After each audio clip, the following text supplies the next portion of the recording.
오늘 우리에게 주시는 하나님의 말씀은 이사야서 9장 1절로 7절의 말씀을 합독을 하겠습니다. 같이 읽습니다. 전에 고통받던 자들에게는 흑암이 없으리로다. 이적에는 여호와께서 스불론 땅과 납달리 땅이 멸시를 당하게 하셨더니 후에는 해변길과 요단 저쪽 이방의 갈릴리를 영화롭게 하셨느니라. 흑암에 행하던 백성이 그 빛을 보고 사방에 그늘진 땅에 거주하던 자에게 빛이 비치도다.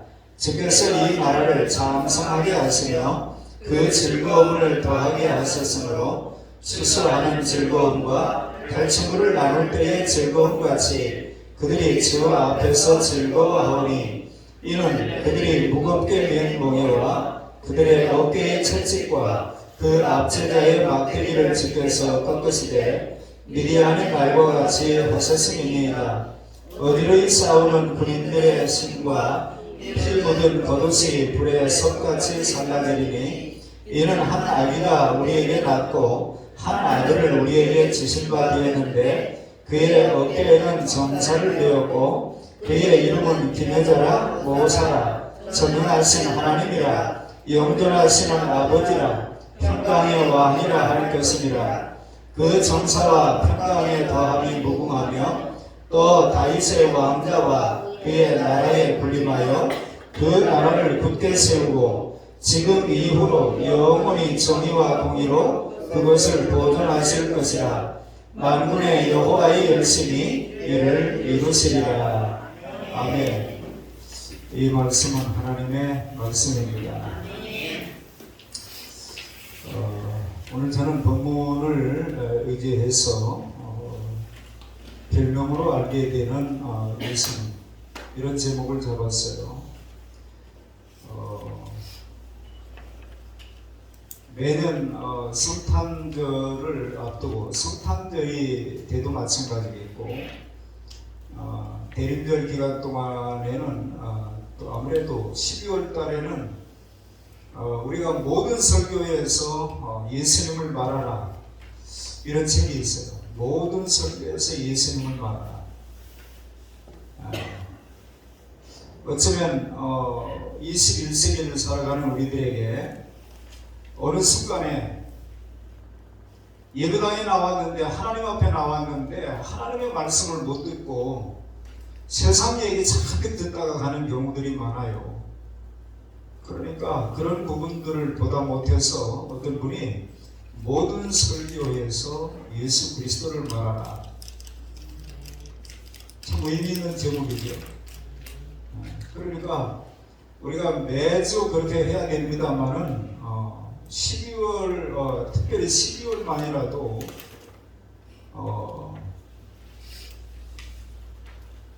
이번에도 보니까 이제 12월 달이 되면서 우리 주변에 12월 크리스마스의 상징이, 성탄절의 상징이 트리도 아니잖아요.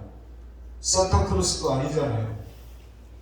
그런데 기껏 우리가 전교에서 한 일이 뭐냐면은 산타크로스 하나, 또 트리를 만들어가지고 장식하는 것. 산타크로스를 보고 예수 그리스도를 생각할 수 있을까요? 성탄 트리가 화려하게 세워져 있으면 예수 그리스도를 생각할 수 있나요? 전혀 복음을 모르는 사람이. 터키에는 우리나라로 얘기하면 이승만 대통령과 같은 초대 대통령의 얼굴을 어마어마하게 크게 이 산 기슭에다가 이렇게 조각을 해놨더라고요. 멀리서도 그 얼굴을 볼 수 있고, 제가 갔을 때 마침 그 대통령의 서거한 날이 되어서 갑자기 사이렌을 불어서 또 기도하는 시간인가? 그랬더니 나중에 알고 보니까 그 대통령 서거한 날이래요. 그리고 그 사람들이 얘기를 잠깐, 마침 그 얘기가 나왔기 때문에 얘기를 듣는데 그 초대 대통령이 그도 사람인데 왜 흠이 없겠어요? 약점이 없겠어요? 그런데 최고 지도자에 대해서는 절대로 험담을 하지 않는 것이 그 사람들의 생활이라는 거예요.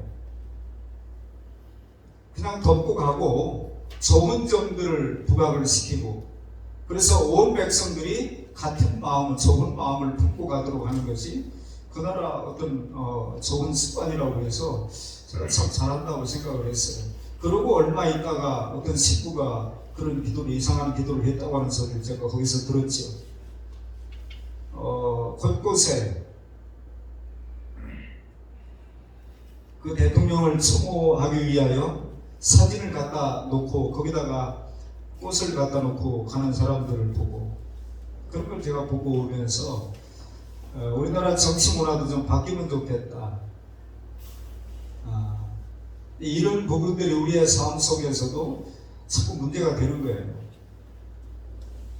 그러다 보면은 하나님을 향하여서도 마찬가지가 되는 거죠. 보이는 부모를 잘 섬기지 못하면서 보이지 않는 하나님을 잘 섬길 수 없다. 성경은 그런 말씀을 하죠. 위임된 권세, 로마서 13장에 보면은 모든 권세는 위로부터 나지 아니함이 없다고 성경은 말하고 있고, 모든 권세자들에게 복종해라. 우리가 할 일은 우리가 하는 거예요. 복종할 만해 해야죠. 존경해야 할 만하죠. 이렇게 나오면 안 되는 거예요. 내 부모를 공경하라 했으면 다른 이유가 없는 거예요. 부모에게는 공경하는 거예요. 그런데 부모도 부모 나름이죠. 이런 식으로 나오게 되어지면 우리의 모든 삶이 다 뒤틀어진다 이 말이에요. 부모라는 이유 때문에 공경하는 거예요. 하나님의 말씀을 대하는 우리의 태도도 그리해야 할 줄로 믿습니다. 이제 얼마 후가 되어지면 전쟁터에 나갈 어떤 병사가 급하게 어떤 목사님에게 찾아와가지고, 목사님, 제가 5분 후에 전쟁터로 나가야 되는데 저한테 예수님에 대해서 확신을 좀 심어주십시오. 제가 불안합니다. 너무 무섭습니다. 그런데 이 목사님이 그 이야기를 듣고 5분 동안에 어떻게 예수님에 대해서 얘기를 해줘서 전쟁터에 나가는 이 병사에게 그 불안감, 그 두려움, 무서움을 잠재우고 편안하게 전쟁터로 나갈 수 있도록 해줄 수 있나, 이런 생각을 하는 중에 5분이 지나버려가지고 그 병사가 목사님의 얘기도 듣지 못하고 전쟁터로 나간 거예요.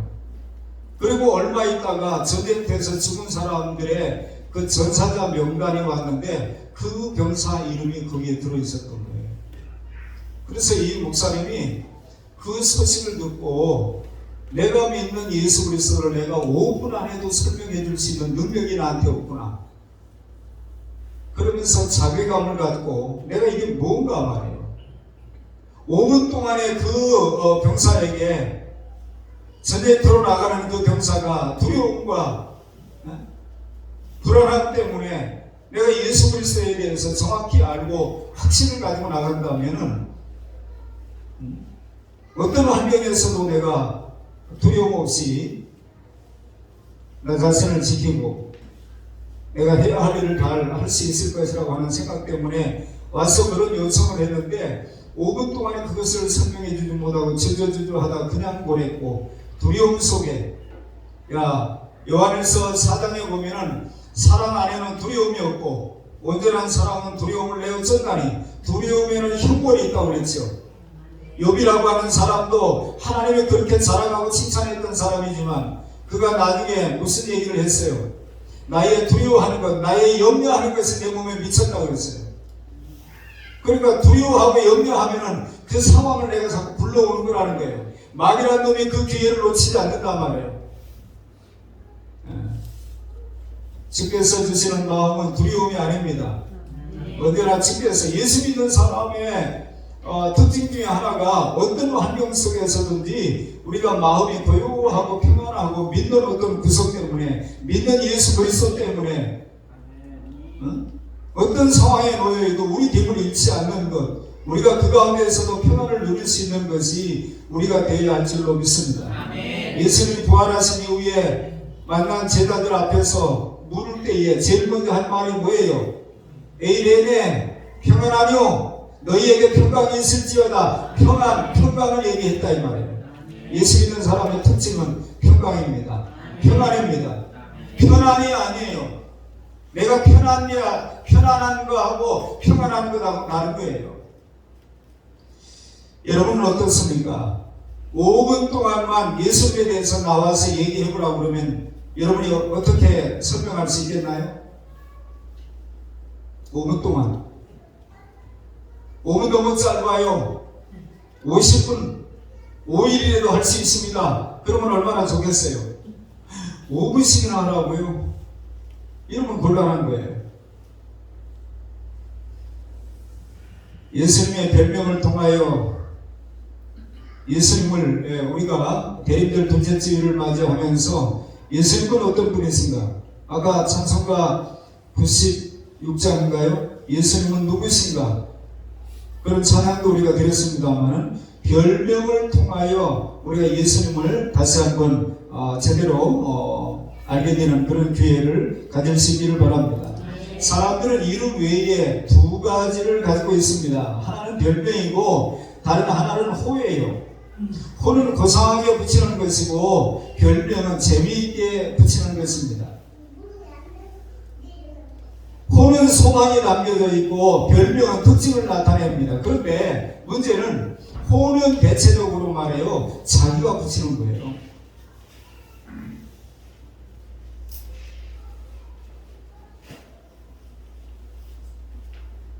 빅토리아 저기 앉을래?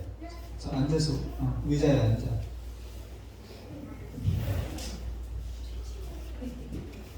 호는 자기가 붙여요.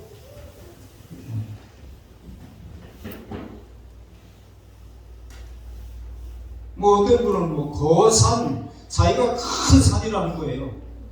자기가 큰 산이 됐으면 좋겠다고 하는 바람도 있겠죠. 근데 겸손하게 뭐 자기가 자기를 어떻게 돋보이려고 무슨 호를 짓습니까? 여러분 혹시 호 있어요? 호?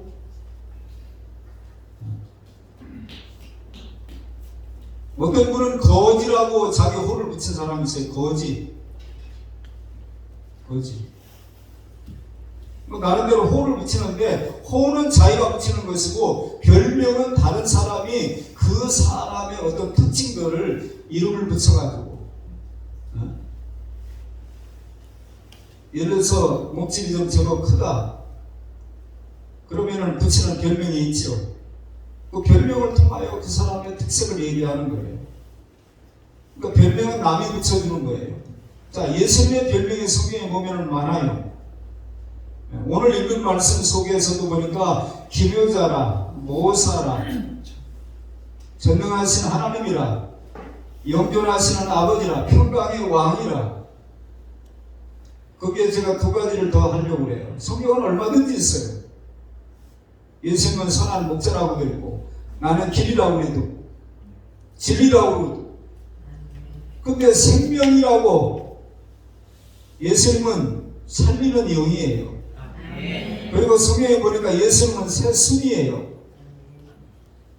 여러분 지금까지 살아오면서 교회 이름 중에 새순교회라고 들어본 적 있죠? 다 예수님을 얘기하는 거예요. 새순. 설명을 하겠습니다만 여러분에게 붙여졌던 이름은 별명은 뭔가요? 주변 사람들이 여러분을 부를 때에 붙였던 별명이 어떤 건 수치스러운 것도 있고 어떤 것들은 너무 좋은 별명도 있고 옛날에는 이름을 부모님들이 옛날에 뭐 많이 배우지 못한 것도 있겠지만 계속해서 자녀를 낳는데 딸만 계속 나니까 어떤 집은 말해요. 이름을 그 마지막 그 딸 아이 이름을 남자 이름을 붙여요. 여러분 전에 텔레비전에서 칠남매인가요? 뭐 그런 드라마가 있었죠. 근데 그 남자 아이 낳기 전에 그 누나 이름이 남자 이름이에요. 기남인가 뭔가. 남자 아들을 얻기를 소망하는 부모의 마음이죠. 우리 동네에는 이름이 꼬리라는 애가 있었어요. 꼬리. 그 영혼 때문인지 아무튼 그 다음에 아들을 낳았어요. 네가 딸로서는 마지막 꼬리가 됐으면 좋겠다. 그래서 아이 이름을 이 꼬리 이렇게 붙인 거예요. 이 꼬리. 그러면 이 아이들이 어느 정도 자라서 학교에 들어가면서 아이들이 이름을 가지고 놀리니까 이제 개명 신청을 합니다. 근데 법원에서 개명 신청을 하게 되어지면 합당한 이유를 거기다 대야 돼요. 그냥 이름 바꿔주시오 그러면 이름 다 바꿔주는 게 아니고 합당한 이름을 이유를 대면은 그렇다면은 이름을 바꿔주겠다. 자, 루디아 권사님 원래 이름이 뭐죠? 네?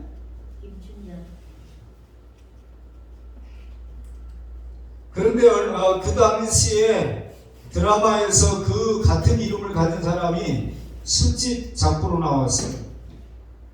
뭔가 안 좋은 면으로 이렇게 나왔는데 이름을 바꿔야 되겠다고.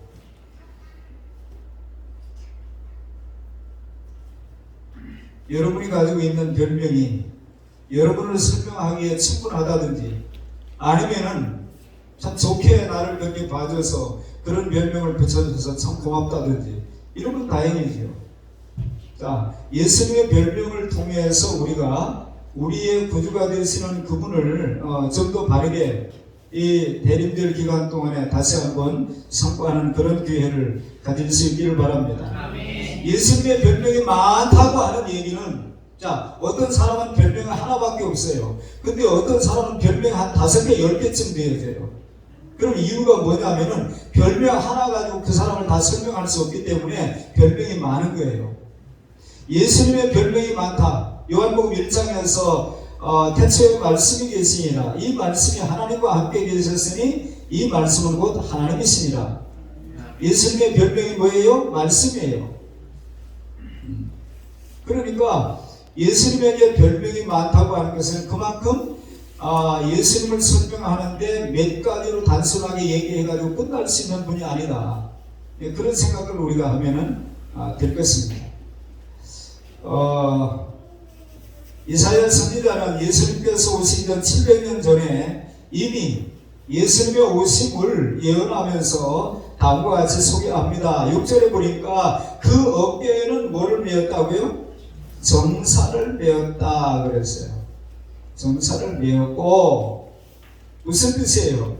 통치자라는 말입니다. 그러나 세상의 통치자와는 구별하기 위해서 이사야 선지자는 4가지의 호칭으로 부릅니다. 첫째는 기묘자라 모사라 불렀습니다. 이 기묘자라 모사라 이걸 원문 그대로 이것을 영어 성경에 어떻게 번역을 했냐면 원더풀 카운슬러라고 되어 있어요. 카운셀러. 그러니까 훌륭한 위대한 교사, 놀라운 상담자라고 하는 의미예요. 예수님은 만 백성의 통치자이시지만 자기 마음대로 백성들을 억압하고 호도하는 세상의 통치자와는 다르다는 거예요. 그분이야말로 인간에게 참 생명의 도를 일깨워 주시는 위대한 교사고 우리가 알고 있는 모든 인생들이 안고 있는 문제, 억울함, 그런 어떤 하소연을 듣고 우리에게 언제나 바른 해답을 제시해 주시는 놀라운 상담자가 되신다는 얘기입니다. 아멘. 할렐루야. 아멘. 그렇다면 우리가 살아가는 날 동안에 그 주님의 가르침과 그 주님께 내 인생의 문제를 의논하고 상담하고 그분의 도움을 받는 것이야말로 우리가 사람답게 살아갈 수 있는 그런 좋은 계기가 될 줄로 믿습니다. 혼자 고민하고 아무의 가르침도 필요 없고 제가 가끔 얘기했습니다. 배우지 않으면 가르치는 걸 중단해야 된다. 지금까지 내가 배워가지고 안 것만 가지고도 물론 세상은 그래요. 세상의 교수들은 말해요. 자기가 전공한 거 그거 가지고 매년 그 교환 가지고 매년 써먹어요. 그런데 하나님의 사람들도 그래도 되느냐? 유행가 가수들은 말이에요. 히트곡 한두 곡, 히트곡이 아예 없는 사람도 그냥 노래만 잘 부르면은 말이에요. 평생 먹고 살아요. 그런데 성경은 잘 기억 못하는데 그거 옛날에도 들었던 예화인데 예화는 더 잘 기억하더라고요. 우리가 하나님의 사람이면 하나님의 말씀이 그거 전에 생전에 평생에 듣던 말씀 또 들려주시오. 들을 때마다 기쁘고 감사하고 행복하고 이래야 되는데 어느 순간에 또 그 소리 이렇게 들으면 이게 뭔가 문제 있는 거예요. 여러분 김여자라 모사라 우리 스님이 위대한 교사이고 놀라운 상담자라고 하는 사실을 기억하고 그 스님의 가르침 받기를 기뻐하시고 그 스님과 의논하는 복된 인생을 살아갈 수 있기를 축원합니다. 두 번째는 전능하신 하나님이라고 불렀어요.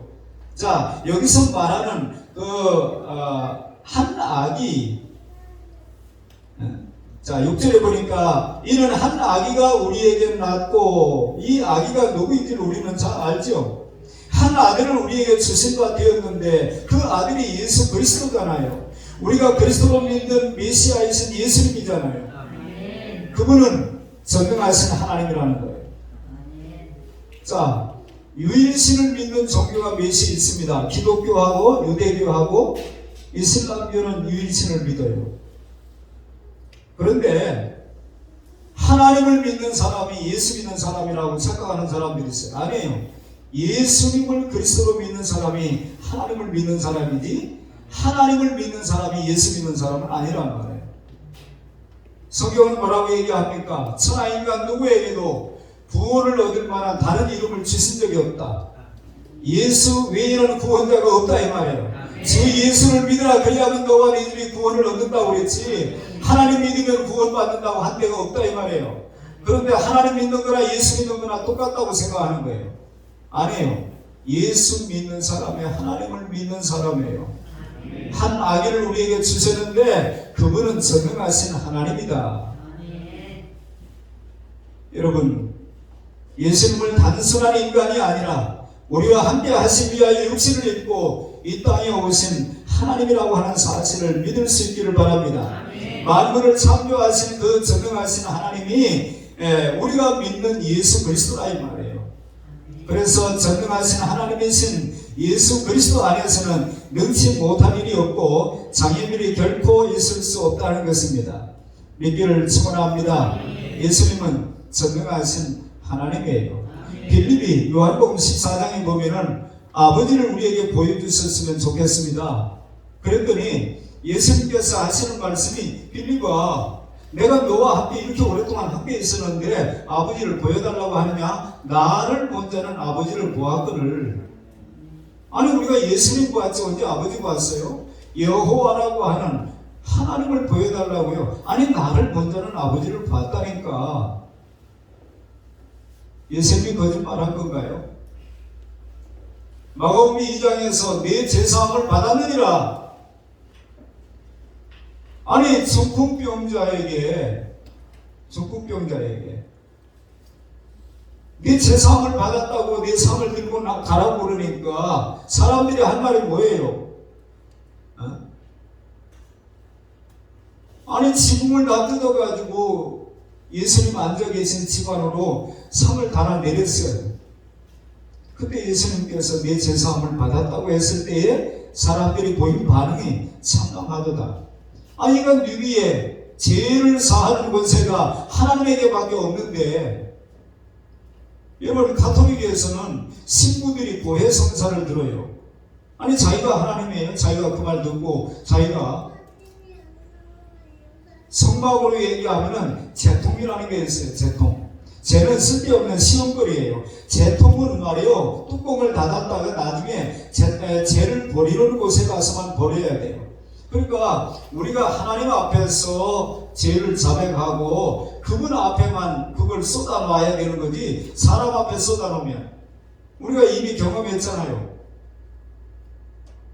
이영식 선교사님을 말레이시아에 파송을 하고 가끔 돌아가지고 선교 보고를 하는데 여러분 우리가 월세를 내면서 선교사를 파송했던 거예요. 교회 설립 3주년에 월세를 살면서 선교사를 파송하고 인천 수의감리교회가 500불 선교비를 보낼 때 월세 내는 주제에 1000불씩 보냈어요. 피아노를 사줬어요. 그런데 예수전도협회라고 하는 곳에 와서 전도 훈련을 받고 왔다 갔다 하면서 어느 날 제 은사 목사님께서 참회교회 그 선교사 또 들어왔더만 나는 모르는데 그 대회 하는데 자꾸 왔다 갔다 하는 게 미국에 가서도 통역하고 한국에서도 그 대회 할 때마다 세미나 할 때마다 와서 그런 거 하고 그러다 보니까 자꾸 거기에 빠져들어가지고 제자백을 하라고 시킨단 말이에요. 예수전도협회 인천 만수감리교회 그 이유빈 장로라고 하는 사람이 원래 뭐 그 당시에는 제가 거기 가봤을 때는 권사였어요. 장로가 됐죠.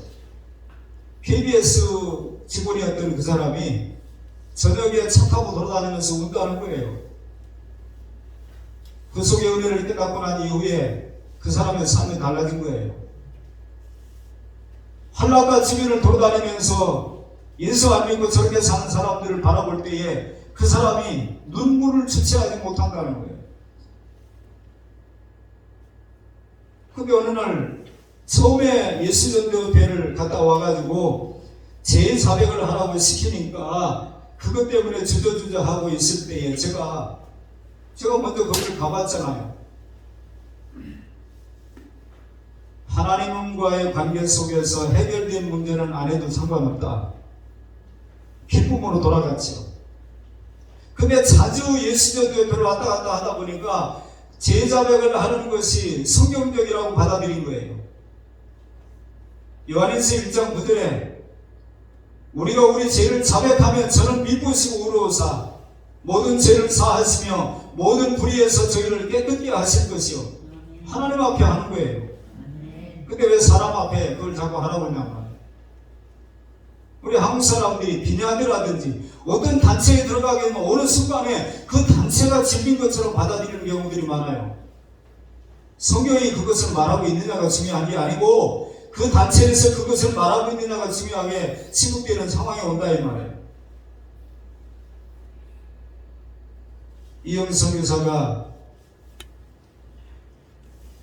나중에 한국에 또 들어가지고 하는 얘기가 목사님 저 자백을 안 하면은 제 양심이 괴로워서 선교사 활동을 계속 못 하겠어요.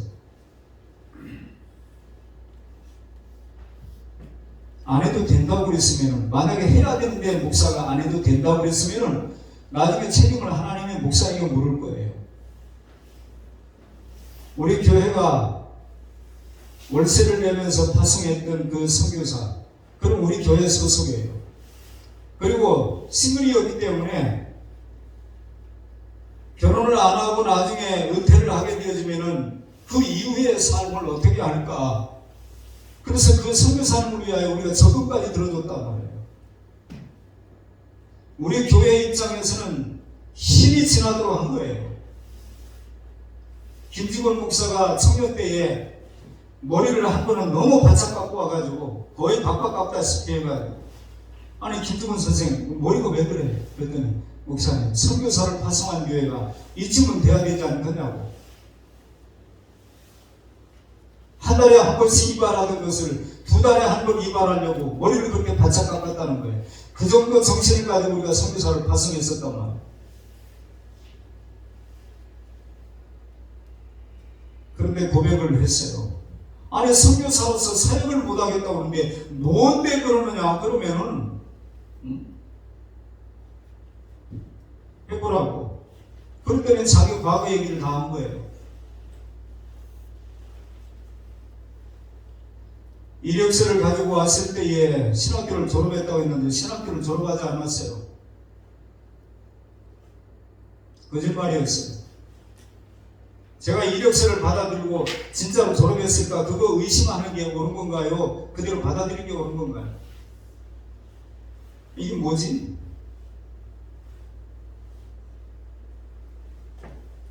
그리고 현지에서 있었던 일들이 제가 새벽 기도를 하는데 어느 날 하나님이 돈만 보내면 다 하는 게 아니라는 거예요. 그걸 몇 차례 하나님이 그런 사인을 주셔서 제가 생각을 했어요. 아, 돈을 잘못 쓰고 있구나. 교회에서 선교비를 힘에 지나도록 우리는 보내고 있는데 어디다 썼느냐고 물어본 적 한 번 없고 보고서 내라고 해본 적도 한 번도 없고 자기와 하나님과의 관계지 우리가 할 일 했으면 됐지 뭐 그것까지 우리가 다 따지고 심판하려고 조사하겠는가 해본 적이 없어요. 그런데 돈만 보내면 다 하는 게 아니라는 거예요. 그래서 제가 오빠도 목회를 하다가 교회를 건축하고 과로를 해서 그랬는지 사망을 했어요. 호르몬이 혼자 계시는데 명절 때 어차피 말레이시아는 3개월에 한 번씩 밖으로 나갔다 돌아야만 되는 거예요. 그러면 이번에 명절 때 어머니도 뵐 겸 한국으로 와라.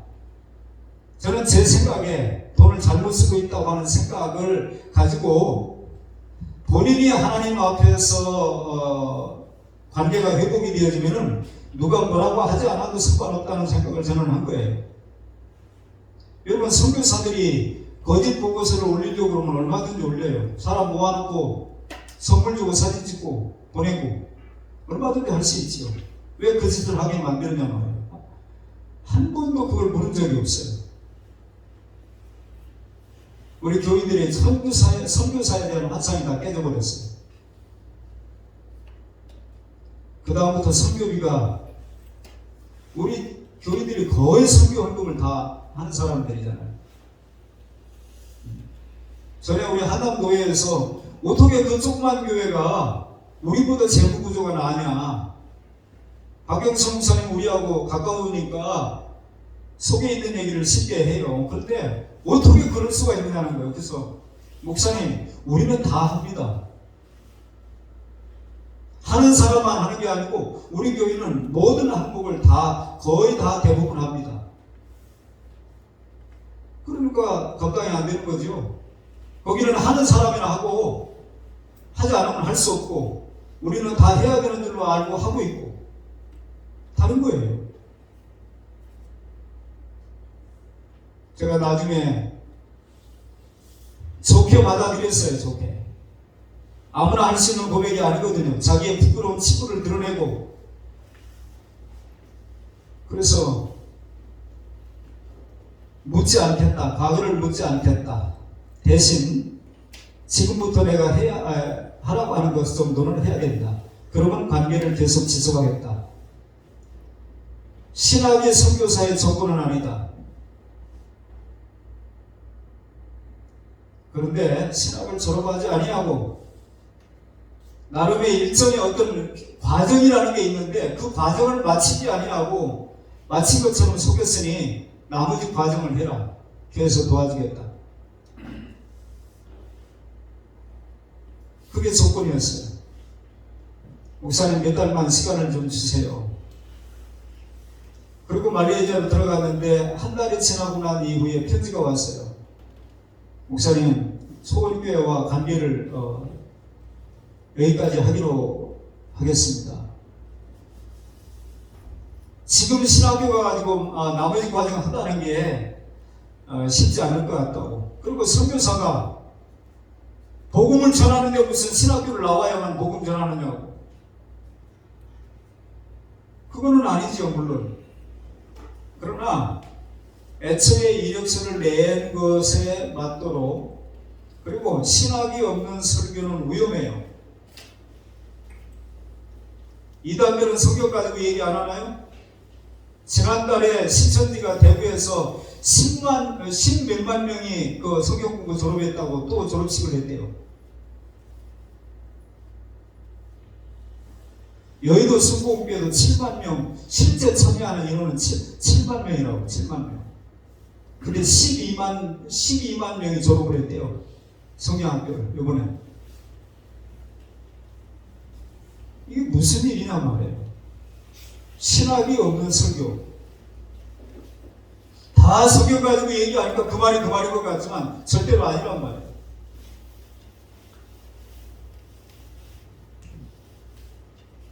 세 번째는 영존하시는 아버지다 그랬어요. 영존하시는 아버지. 아버지를 본 자는 나를 봤다. 예수님이 실수하신 건가요? 어떻게 아버지를 당신하고 아들이 아버지하고 똑같다고 얘기하는 게 그게 맞는 얘기냐고.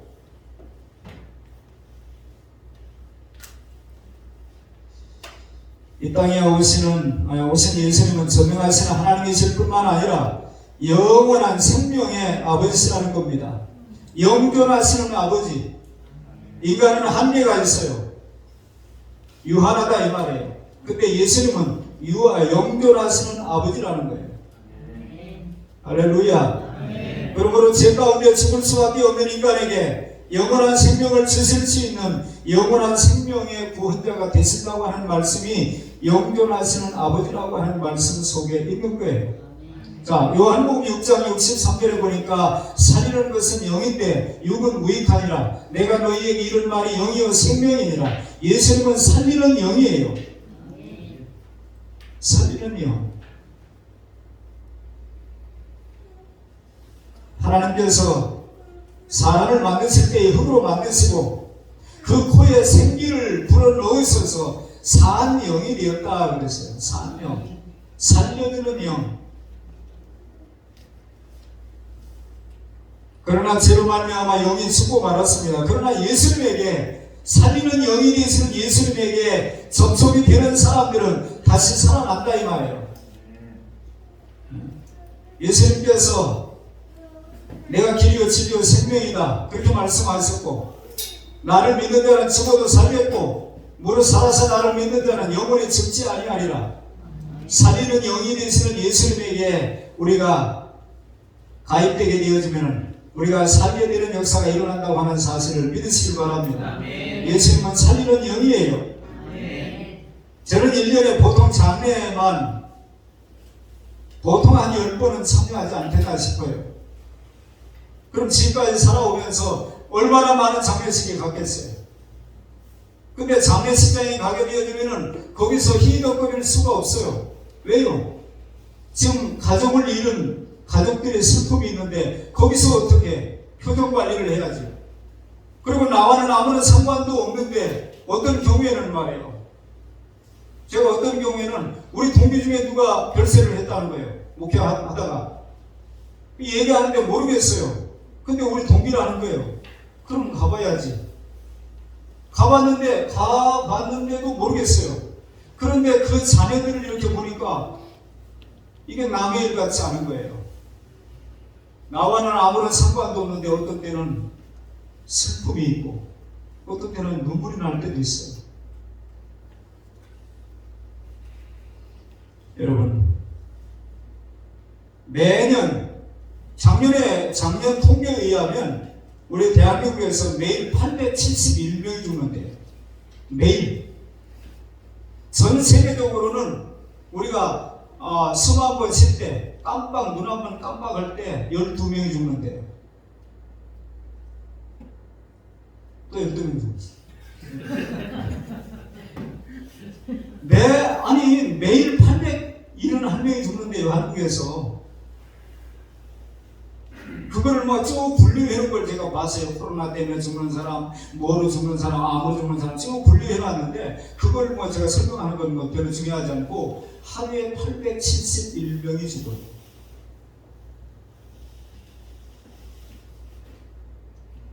재벌 한 분이 자기가 만든 병원에 의사들을 자기가 투병 중에 있는데 더 이상 살지 못한다. 그런 절망적인 상황에 오니까 의사들을 자기가 만든 병원이니까 세운 병원이니까 의사들을 불러놓고선 내 생명을 조금만 연장시켜주면 자기가 1,000억을 주겠다고 했대요. 근데 그 생명 연장을 할 수 없는 거예요. 자기가 만든 병원인데도 안 되는 거예요. 죽음의 문제를 해결할 수 있는 분이 있다고 한다면 그분은 메시아입니다. 그분은 절대자입니다. 그분은 신이에요. 생명에 관한 한 인간이 어떻게 할 수 있는 문제가 아니라 이 말이에요. 모든 사람은 죽습니다. 히브리서 9장 27절에 보니까 사람이 한 번 죽는 것은 정한 것이라고 그랬어요. 그래서 다 죽어요. 근데 그 죽음의 문제를 극복하고 영생하는 존재로 만드실 수 있는 분이 누구냐 이 말이에요. 그분이 예수 그리스도라는 사실입니다. 여러분의 삶 가운데 우리 주님께서 살리는 영이 되신다. 우리 주님이 영원하시는 아버지이기 때문에 그 주님께 붙어있는 자는 산다고 하는, 나는 부활이요 생명이니 나를 믿는 자는 죽어도 살겠고 무릇 살아서 나를 믿는 자는 영원히 죽지 아니하리라. 이것을 네가 믿느냐? 그렇게 마리아에게 묻잖아요. 저와 여러분의 삶 가운데도 이것을 내가 믿느냐? 주님이 물으실 때에 확실히 참 응답이 있기를 바랍니다. 주여 내가 믿나이다. 너희가 믿으면 하나님의 영광을 볼 것이라고 우리 주님이 그렇게 말씀하시지 않았느냐 이 말이에요. 예수님의 별명은 생명입니다. 살리는 영입니다. 알푼산에서 직업적으로 산길을 안내하는 호세라고 하는 사람이 있었는데 그 사람의 이야기예요. 그는 그 길 안내로 늙었습니다. 미국 청년이 알푼산을 올라갈 때에 그의 안내를 받고 올라가는데 그만 산을 올라가다가 잘못 미끄러져 가지고 추락을 해서 바위 밑에 이렇게 매달리게 되는 상황이 됐었다는 거예요. 그런데 그 호세라고 하는 안내원이 손을 내밀면서 이 팔을 잡으라고 그랬더니 그 청년이 뭐라고 얘기했냐면 당신은 너무 늙고 너무 손이 가냘펴서 그 손을 의지하고는 내가 살 수 있을 것 같지 않다고 다른 사람을 좀 불러달라고 그랬대요.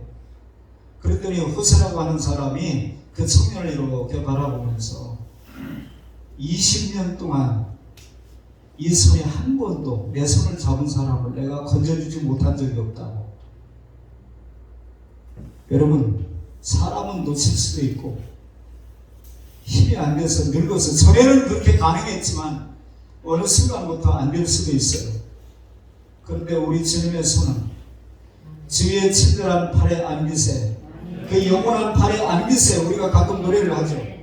그 주님의 팔은, 주님이 우리를 잡은 그 팔은 힘있고 능해서 못할 일 전혀 없는 그분이 우리를 넉넉히 살려주실 줄로 믿습니다. 그 손을 잡아야 된다 이 말이에요. 그분을 의지해야 된다 이 말이에요. 그리고 또 한 가지는 평강의 왕이라고 그랬어요. 평강의 왕. 그분은 이 세상의 통치자들과 다릅니다. 이 세상의 통치자들은 평화를 얻기 위하여 폭력을 쓰는 사람들이에요. 러시아가 지금 우크라이나인가요? 그 침공을 해가지고 얼마나 많은 사람이 죽었어요. 나름대로 명분은 그거예요. 자기들의 평화를 누리기 위하여, 자기들이 편안한 삶을 살기 위하여 누군가를 죽여야 되는 거예요. 근데 예수님은 당신을 화목제물로 들이셔서 하나님과 우리 사이를 화목하게 만드시고 막힌 담을 허시고 우리에게 진정한 평화를 주시는 평화의 왕이 되시는 줄로 믿습니다. 예수님은 평강의 왕이에요. 어떤 경우에도 깨어지지 않는 절대적 평강을 주시는 평강의 왕이신 줄로 믿습니다. 이에 대해서 별명 한두 가지로 끝나는 사람이 있고 한두 가지가 안 되는 분이 있다고 했죠.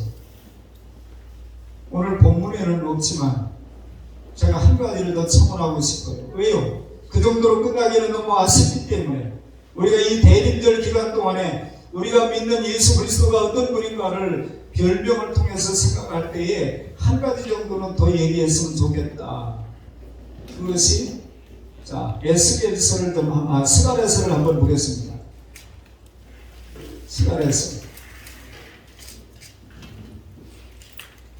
스가랴서 6장 12절에 보면 찾으셨나요? 스가랴서 6장 12절 같이 한번 읽습니다. 시작. 만군의 여호와께서 말씀하시되 보라, 수은이라 이름하는 사람이 자기 곳에서 돋아나서 여호와의 전을 건축하리라. 순이라고 하는 순이라 이름하는 사람이 자기 곳에서 돋아나서 여호와의 전을 건축하리라. 순이라고 했어요. 순이라 이름하는 사람이. 자, 스가랴서 찾기가 어려웠으면 이사야를 한번 찾아보세요. 이사야는 절반 조금 지나면 나올 거예요.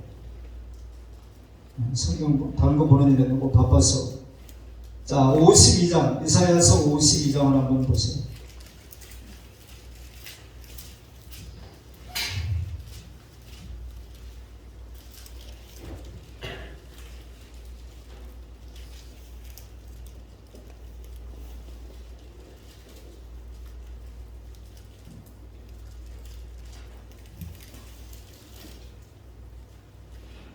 아, 53장이죠? 53장으로 할 것입니다. 2절에 그는 주 앞에서 자라나기를 연한 순 같고 마른 땅에서 나온 뿌리 같아서 고운 모양도 없고 풍채도 없은즉 우리가 보기에 흠모할 만한 아름다운 것이 없도다. 그는 멸시를 받아 사람들에게 버림받았으며 간구를 많이 겪었으며 질고를 아는 자라. 마치 사람들이 그에게서 얼굴을 가리는 것 같이 멸시를 당하였고 우리도 그를 귀히 여기지 아니하였도다. 그는 실로 우리의 질고를 지고 우리의 슬픔을 당하였거늘 우리는 생각하기를 그는 징벌을 받아 하나님께 맞으며 고난을 당한다 하였노라. 그가 찔림은 우리의 허물 때문이요 그가 상함은 우리의 죄악 때문이라. 그가 징계를 받음으로 우리는 평안을 누리고 그가 채찍에 맞음으로 우리는 나음을 받았도다. 우리는 다 양 같아서 그를 행하여 각기 제기로 갔거늘 여호와께서 우리 모두의 죄악을 그에게 담당시키셨도다. 자, 2절에 보니까 뭐라고 했어요? 그는 주 앞에서 자라나기를 연한 순 같고.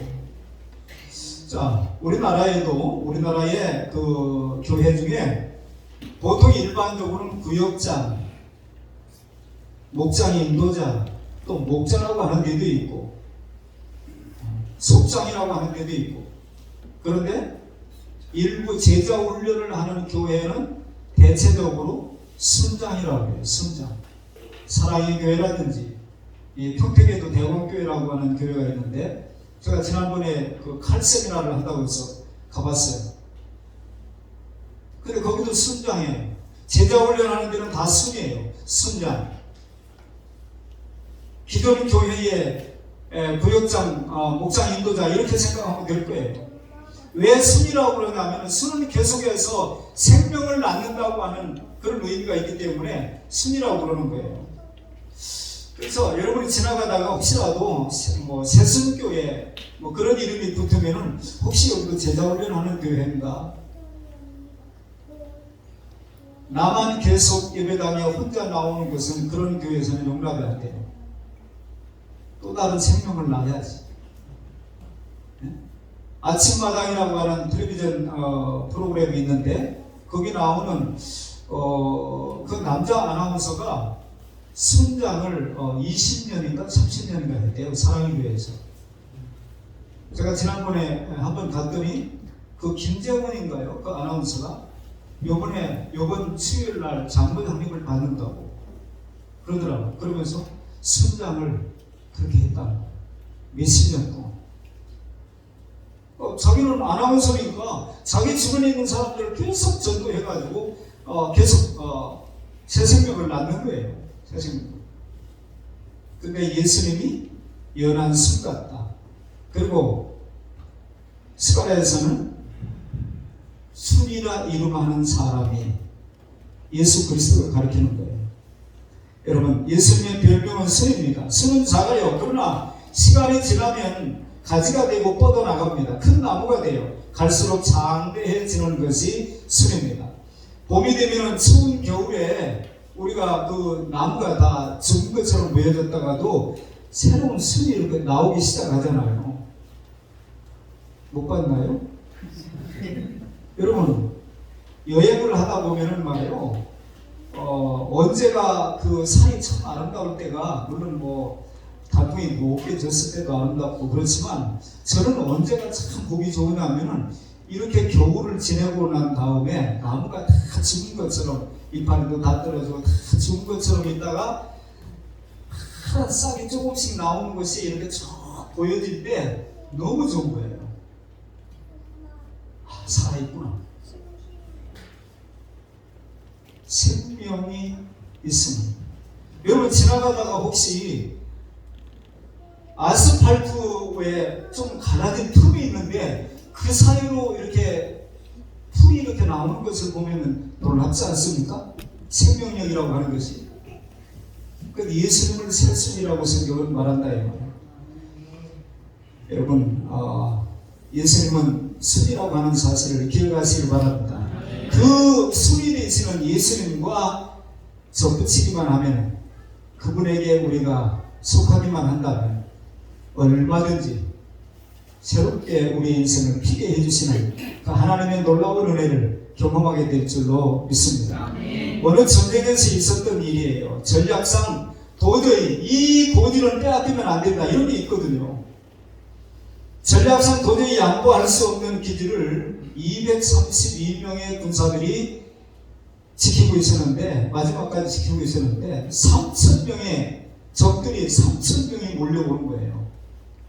그때 그 232명 중에 있었던 지휘관이 하는 말이, 어차피 우리가 저들과 싸우기에는 역부족이다. 그런데 우리가 232명이 다 달려들어가지고 싸워도 우리가 이기기에는 역부족이라고 하는 것이 사실인데, 혹시라도 두렵거나, 나는 예전에 보니까 그런 얘기가 있어요. 자기는 독자라나 뭐라나. 자, 우리는 가끔 기도원의 300용사에 대해서 자꾸 의미를 많이 부여하는데, 그건 세상적인 시각이고, 300명이 용맹스러워서 이긴 것이 아니고 하나님이 이기게 한 거예요. 근데 어느 순간에 우리는 그 300명이 대단해서 이겼다고 그러는 거예요. 아니에요. 그러니까 기도원의 300용사를 자꾸 강조하는 사람은 성경을 잘 못 보는 사람이에요.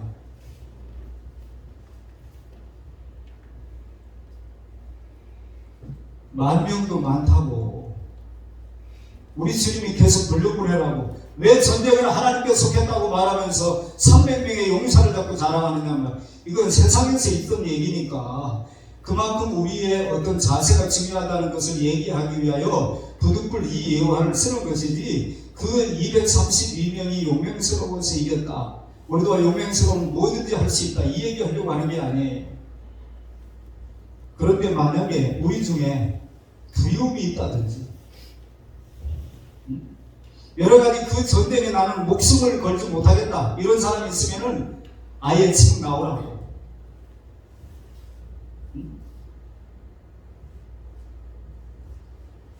그러면서 금을 쭉 긋고 목숨 다하는 순간까지 적들과 싸워서 이 고지를 지키겠다고 하는 사람은 이쪽으로 오라고. 그랬는데 231명이 넘어온 거예요.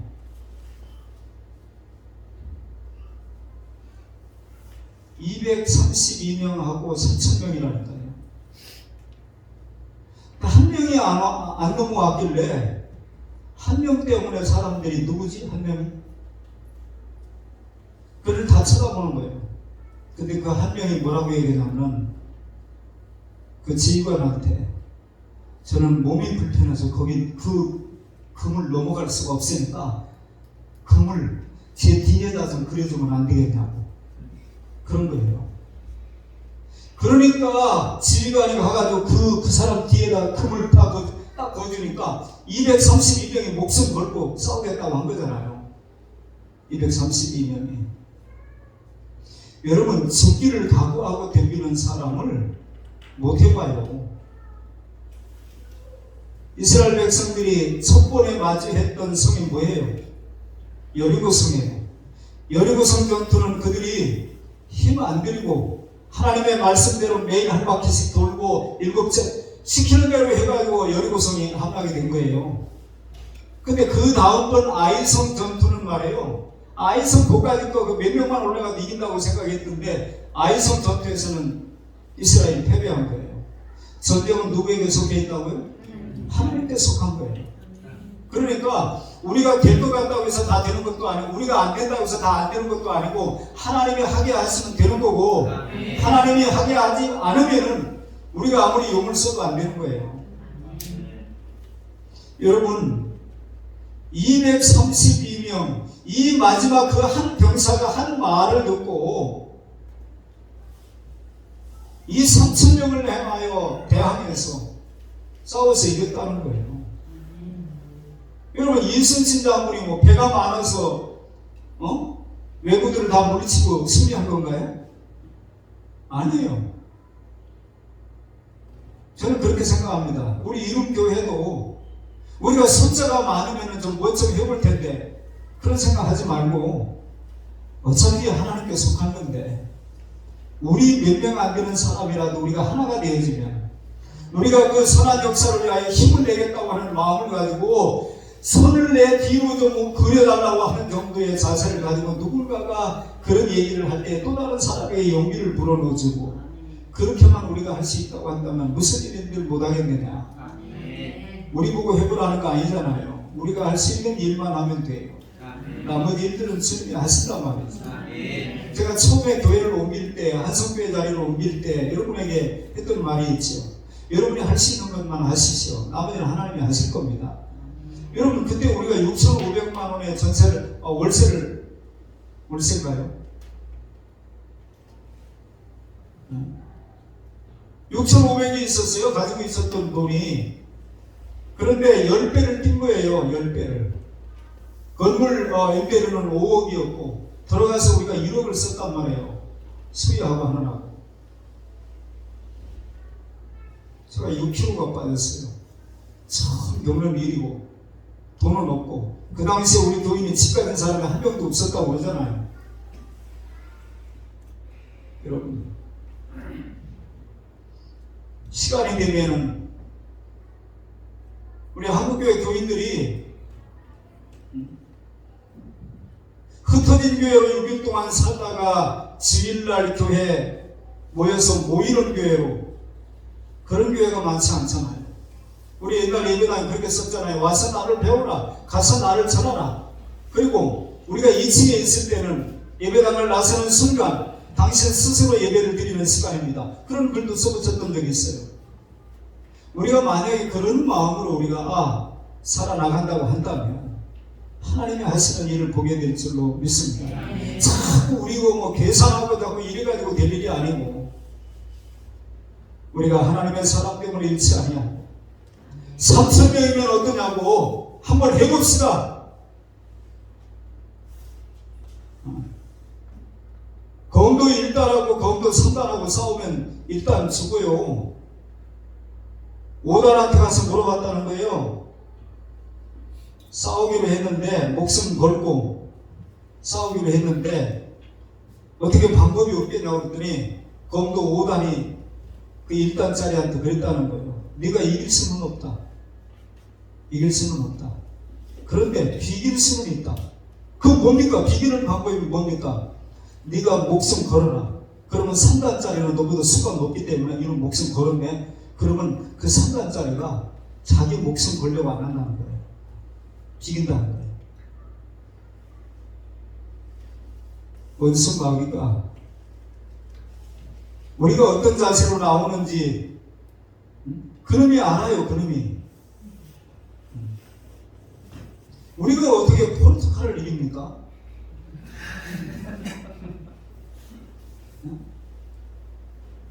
아니 뭐 무식한 귀신은 뭐 부적도 몰라본다고. 니네가 지금 세계랑 피파 랭킹이 몇인데, 근데 또 지금 요즘 내 이야기 나오는 게 브라질도 해볼 만하다는 거예요. 다리 많이 보가지고.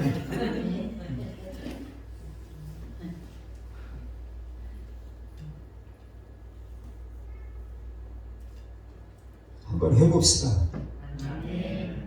우리가 믿는 주님이 어떤 분인가를 우리가 바로 알고, 조금 아까 찬양 드릴 때 보니까 예수님 권세, 내 권세라고 하더만. 뽕을 치는 겁니까? 정말입니까? 네? 정말이에요?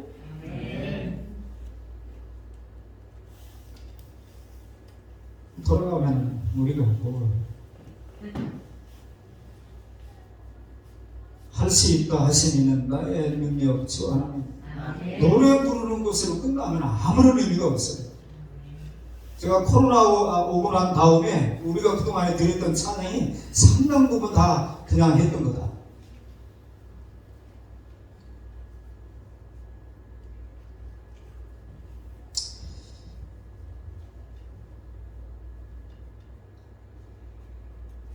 찬송가 301장 2절에 보니까 몸도 마음도 연약하나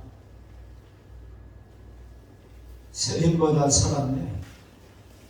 물 붓듯이 부으시는 주의 사랑.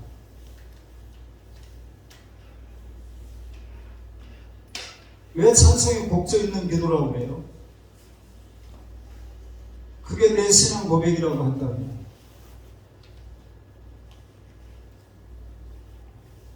나의 갈 길 다가도록 예수 인도하시니 그게 정말 우리의 신앙 고백이라면 환난 중에 만날 큰 도움이라고, 나의 피할 바위라고, 산성이라고.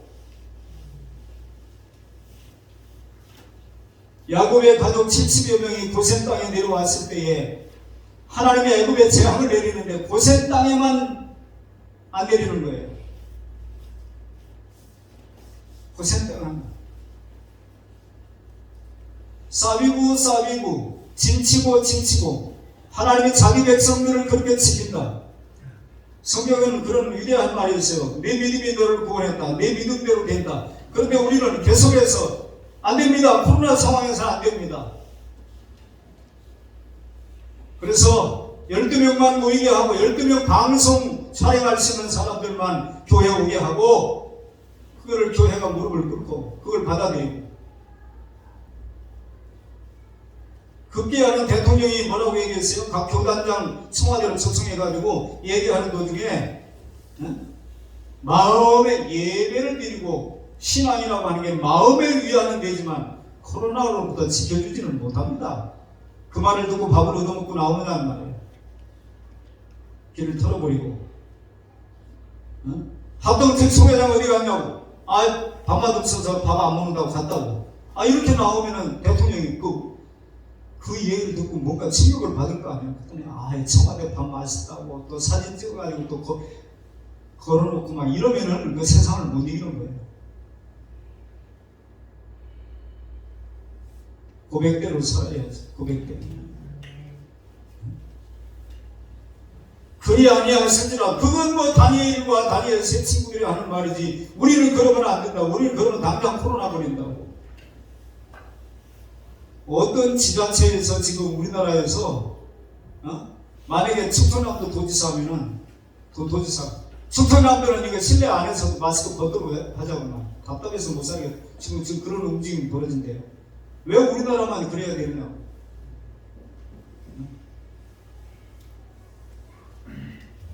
여러분 물 붓듯이 부으시는 주의 은혜 촉하다. 사랑 없는 거리에나 험한 산길을 헤맬 때 지혜 손을 굳게 잡고 찬송하며 가리라.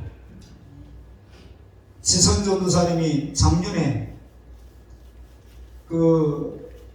다니엘 기도에 나와서 찬양을 드리는데 이 찬양을 부르는데 왜 새롭게 다가오더라고요. 왜냐니까 그가 고백했던 내용 중에 어려움이 많았잖아요. 그의 신앙 고백으로 하는 거예요. 지혜 손을 굳게 잡고 찬송하며 가겠다. 비바람이 앞길을 막아도 나는 가리 지혜 길을 가리. 여러분 우리의 고백을 찬양을 들어보게 되면 놀라운 고백들이 많아요. 문제는 그거는 노래고 삶은 삶이고 하기 때문에 문제가 되는 거죠. 동남풍아 불어라 서북풍아 불어라 가시밭에 백합화 예수의 향이 나는다. 여러분 그 백합화가 가시에 찔릴 때 향기가 나오는 거예요. 저와 여러분의 삶 속에 끊임없이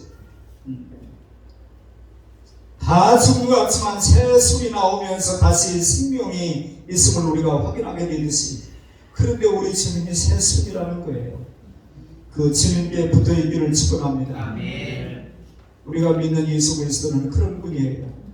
여러분 성탄절마다 모든 교회에서 부르는 찬송입니다. 기쁘다 구주 오셨네. 강조점이 어디에 있나요? 사람들은 기쁜 것에 있어요. 선물 받기 때문에 공휴일이기 때문에 매상이 많이 올라가기 때문에 웬만한 문제는 다 유보가 되어지고 넉넉한 마음을 느낄 수 있는 그런 시기이기 때문에 그런데 구주 오선 때에 우리는 초점이 모아져야 돼요. 구주를 생각해야 된단 말이에요. 예수님의 별명은 기묘자요 모사요 전능하신 하나님이요 영존하시는 아버지요 살리는 영이요 새 성이십니다. 우리가 대림절 둘째 주일을 맞이하면서 우리의 구세주가 되시는 예수님이 어떤 분인가 그분에 대해서 다시 한번 새롭게 인식하고 그렇다면 우리가 우리 주변 사람들에게 나가서 해야 할 말들이 많잖아요. 5분 너무 짧아요. 5분 동안에 어떻게 그분을 다 설명합니까? 이 정도 돼야지. 5분 너무 길다고 그러면 안 되잖아요. 내가 믿는 예수님은 이 땅에 오신 예수 그리스도는 어떤 분인가를 우리가 힘있게 그들에게 설명하면서 그건 문제 안 된다고. 우리의 구주가 되시는 예수님은 그 문제 능히 해결할 수 있다고. 그 주님께 나가서 구해보시지 않겠냐고.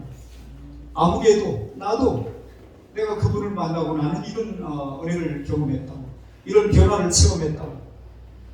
우리가 성탄절에 어느 순간부터 우리끼리 카드 주고 선물 주고 받고 하는 거 안 하기로 했죠. 하나님 편에서는 독생자를 이 땅에 보내신 날이에요. 어떻게 하려고? 십자가에 못 박아 죽이려고. 인류를 구원하기 위하여. 그래서 성탄절이 하나님 아버지 입장에서는 슬픈 날이에요. 인간들은 철이 없어가지고 기쁘다고 좋았었네. 그래가지고 선물 주고받고 성탄절에 청소년들이 가장 많이 타락하고 구주가 왜 오셨는가? 그분이 어떤 분이신가? 그분께 경배하고 크리스마스가 그분을 경배하는 거 아니에요? 메리 크리스마스 우리가 그런 인사를 주고 가는데 금년에는 미닝풀 크리스마스를 한번 해면 좋겠어요.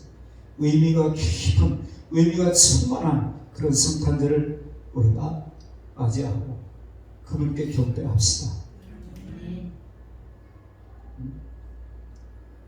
혹시라도 아이들이 또 기대하고 있는지 몰라요. 금년의 성탄 선물. 옆집에 교회가 우리가 새벽송을 돌 때마다 우리 믿음의 식구들 집에 가서 성탄 새벽송을 하고 옆집에 보니까 교회가 안 붙었으면 거기다가 성탄 카드를 붙여놓고 왔죠. 우리의 의식이 철이 들면 조금씩이라도 바뀌어야 되잖아요.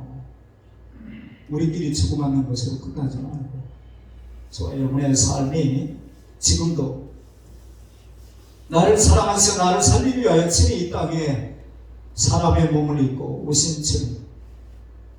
어떤 찬송가에 보니까 하늘 영광 버리고 잘못됐어요.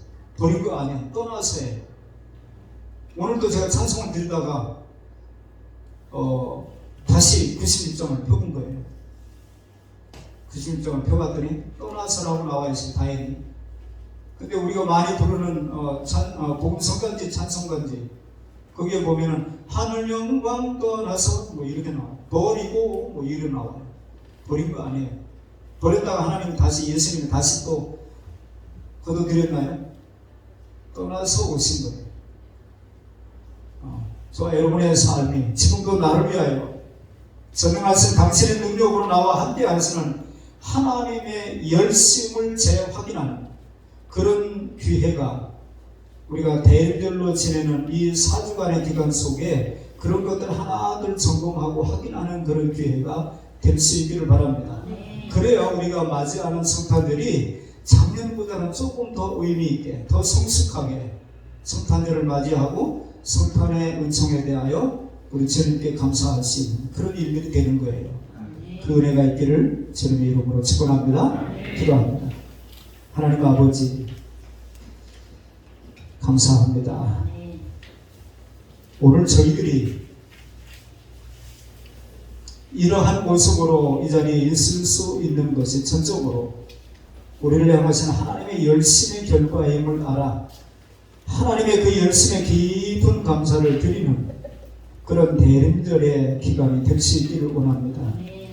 뜻하지 않는 고난과 고통 속에 있다고 할지라도 그 고난의 불물 속에서 단련하시고 적금같이 나올 수 있도록 하시는 하나님의 그 섭리를 저희들이 믿기에 다시 하나님의 열심을 믿고 일어서는 저희들이 되기를 원합니다. 한 아기를 우리에게 주셨는데 그 어깨에는 정사를 메었고